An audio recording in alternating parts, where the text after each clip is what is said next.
Today, I'm going to talk about something very important for your English speaking. I'm going to talk about your brain. Yes, your brain.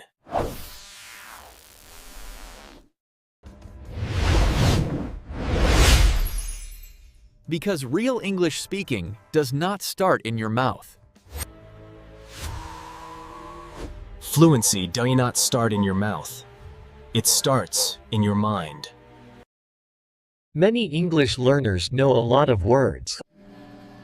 They know many grammar rules. They can read English texts. They can understand English videos. But when they want to speak, something strange happens. They stop. They hesitate.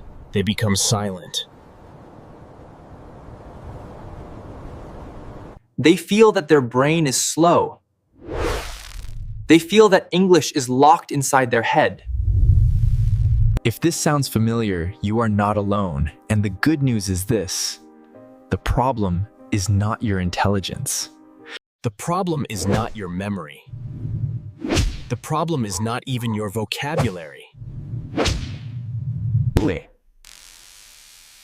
The problem is that your brain has not learned how to think in English automatically. In this episode, I will show you how to train your brain for automatic English speech.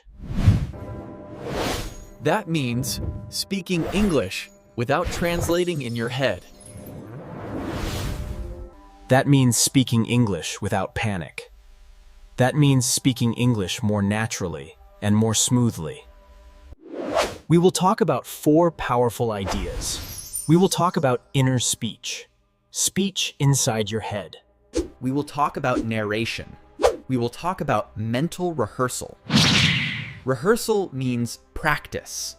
And we will talk about thought-laying. Don't worry about these names. They may sound academic or difficult, but I will explain everything in simple and clear English. And you will see that these techniques are easy, they are practical, and you can start using them today.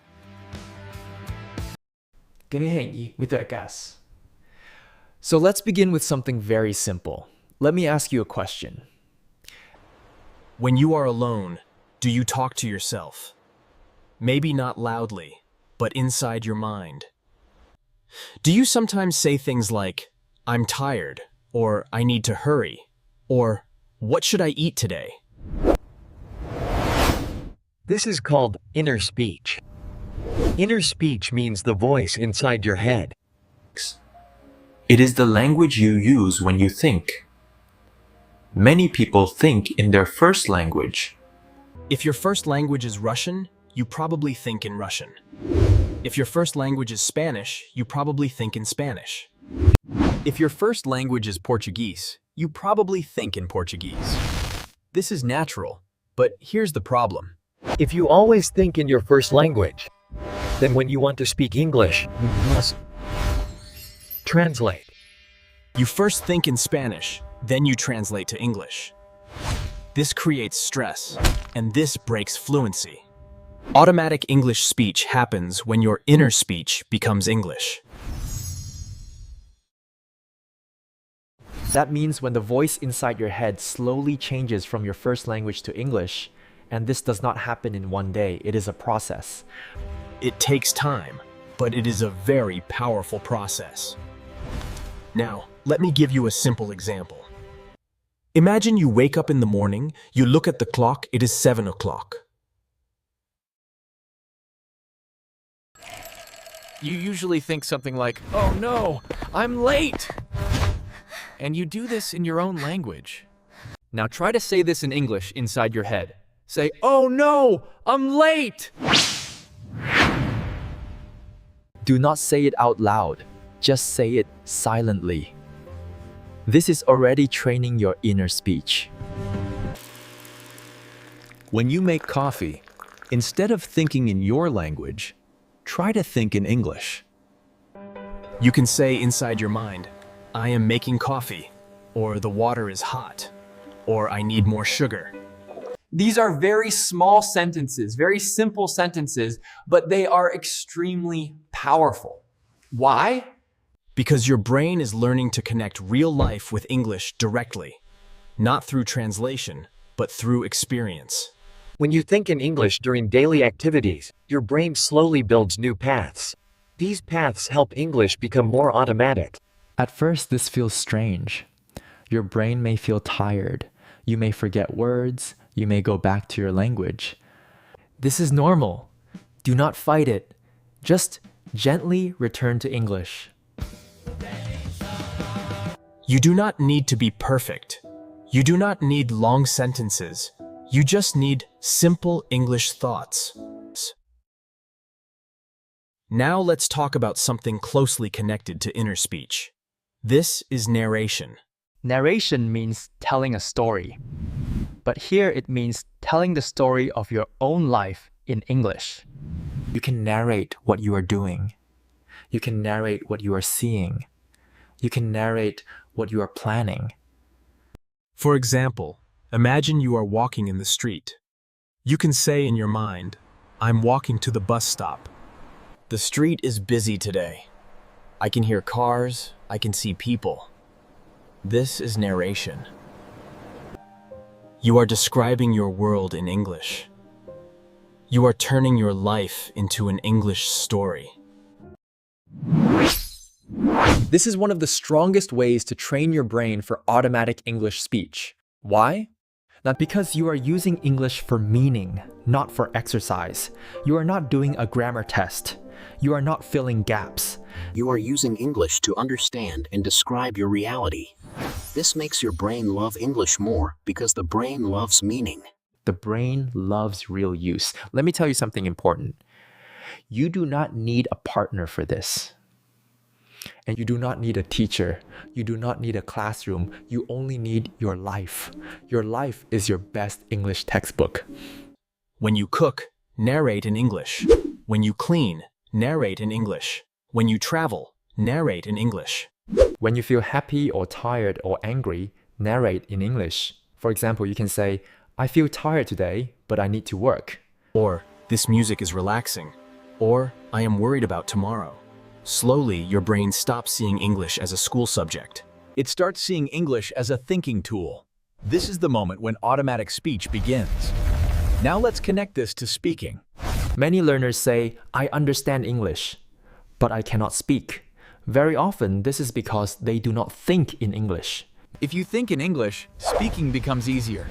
Because speaking is only saying what you already thought. Let me say that again. Speaking is only saying what you already thought.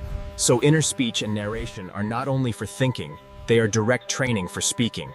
Let us now slow down and practice something together. Where are you right now? Maybe you are at home, maybe you are on a bus, maybe you are walking. Try to say one sentence in English about your situation. You can say, I'm listening to a podcast, or I'm sitting on a chair, or I'm walking and listening. Say it slowly in your mind. Do not rush. Feel the sentence. Now, add one more sentence. For example, I feel calm, or I want to improve my English, or this voice is clear. This is inner speech. This is narration. And this is training your brain. Do not worry about mistakes. Mistakes are part of training. Even native speakers make mistakes when they speak. What matters is that you are using English in your mind. Now, before we move to the next part, I want to say something very important. You do not become fluent by only listening. You do not become fluent by only reading.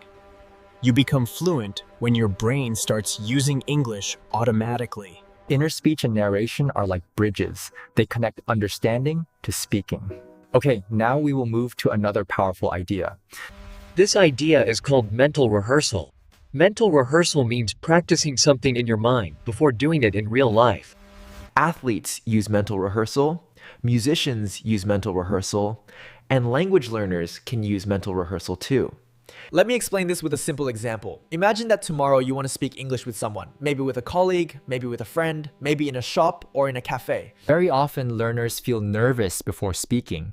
They think, what if I forget my words? They think, what if I make mistakes? They think, what if the other person does not understand me? Mental rehearsal helps you reduce this fear. Before the real conversation happens, you can play it in your mind. For example, imagine you are ordering coffee in English. Close your eyes for a moment and imagine the scene. You see the cafe, you see the person behind the counter. Now imagine yourself speaking. You can say in your mind, hello, can I have a coffee, please? Then imagine the person answering. Maybe they say, sure, what kind? Then you answer, a black coffee, please. You are not speaking out loud, but your brain is practicing the conversation. This is very important because your brain does not clearly separate. When you imagine something clearly, your brain learns from it. So when the real situation happens, your brain feels more prepared. It feels familiar, it feels less scary. Mental rehearsal also helps your brain become faster in English. Because you are building ready-made sentences and reactions. Instead of thinking, translating, and searching for words in real time, your brain says, I have seen this before. And then English comes out more easily. Let me give you another example. Imagine you want to talk about your job in English. You can rehearse this in your mind. You can say, I work as a teacher, or I work in an office, or I'm a student.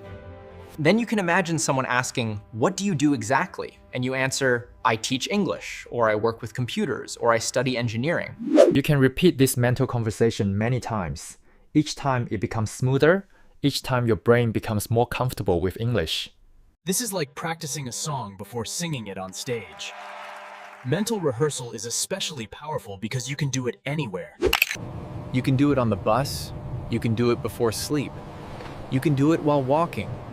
You do not need a partner. You do not need a teacher. You only need your mind. Okay, thank you so much for listening to English Unleashed.